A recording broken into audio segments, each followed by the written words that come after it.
আসসালামু আলাইকুম। অতি দুঃখের সাথে জানাচ্ছি, আজ আমাদের দেশের যে অবস্থা দেখেন, উসমান হাদি আজ আমাদের মাঝে নেই। সেই মানুষটি অতি সুন্দর মনের একটা মানুষ ছিল। আজ আমার বাংলাদেশের যে দেশের উন্নয়ন কিংবা একটা ভালো কথা বলতে যাচ্ছে, তার যে কোনো দিক থেকেই তার ক্ষতি করার একটা চক্রান্ত চলছে। আজ আমরা এর ভিতর থেকে বেরিয়ে আসতে পারছি না।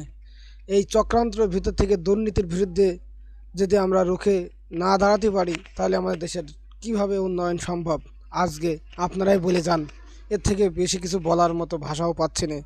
যে দেশে যত চক্রান্ত চলবে, সেই দেশে তত দুর্নীতি চলবে, সে দেশ তত উন্নয়ন করা সম্ভব হবে না।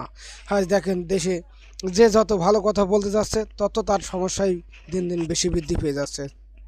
তাই আসুন, আমরা সকলে চেষ্টা করি ভালো হওয়ার, দেশকে এগিয়ে নিয়ে যাওয়ার, ভবিষ্যৎ যেন আমাদের দেশের অনেক অন্য একটা ভালো উচ্চ পর্যায়ে নিয়ে যেতে পারি। আমরা সকলে সেইভাবে মিলেমিশে কাজ করি। যে ভাই আজকে দেখেন সুন্দরভাবে দেশটা গড়তে চাচ্ছে, তাকে আজকে ক্ষতি করা হচ্ছে কেন? কবে ভালো হবে আমার বাংলাদেশ? এটাই আপনাদের কাছে প্রশ্ন। ধন্যবাদ।